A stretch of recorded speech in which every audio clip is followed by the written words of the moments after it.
పరమ పూజనీయ శ్రీ శ్రీ శ్రీ జయేంద్ర సరస్వతి గారు, శ్రీ పరిపూర్ణానంద సరస్వతి గారి పాదపద్మాలకు నమస్కరిస్తూ, ఈ భక్త కోటికి మరీ నమస్కరిస్తూ,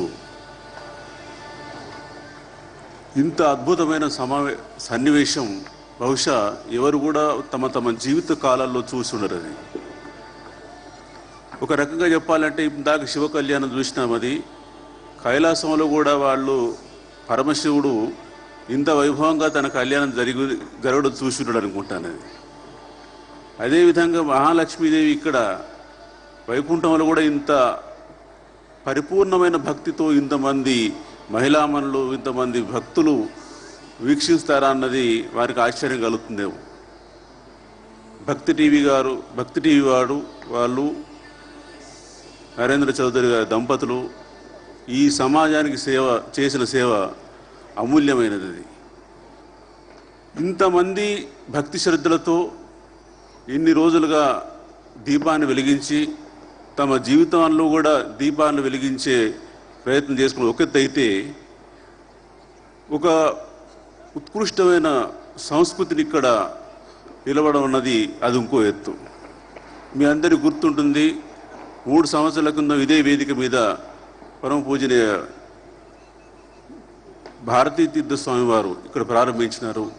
ఈరోజు ఇదే వేదిక మీద కంచి పీఠాధిపతి వారు ఇక్కడికి వచ్చి ఒక అద్భుతమైన సన్నివేశం, మన శృంగేరి పీఠం వారు పంపించిన కానుకలను ఇటు రండి నేను కూడా దీవిస్తాను స్వామిని అంటే, అది నిజంగా మన భారతీయ సంస్కృతికి ముందు రాబోయే మంచి కాలానికి శుభసూచకం అని తెలుస్తుంది.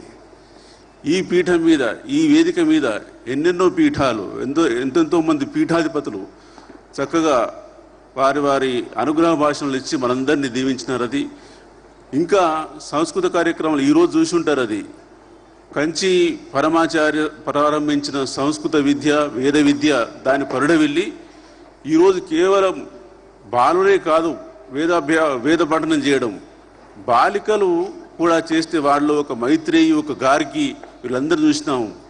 మనకు నిజంగా ఎంత సంతోషం కలిగిందంటే, మన భారతీయ సంస్కృతికి, సంస్కృత విద్యకు ముందు ఎంతో ప్రోత్సాహం లభించి మనం పూర్వవైభవాన్ని కొలుగుతుంది అనుకున్నాం.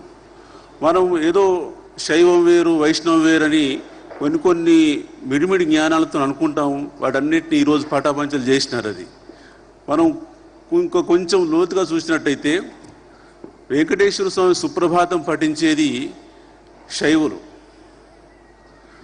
శ్రీశైలంలో మొట్టమొదటి జరిగేది నారాయణ సూక్తం. ఇన్ని వైభవాలు కలిగింది కాబట్టి మన సంస్కృతి అంత పరిఢవిల్లింది.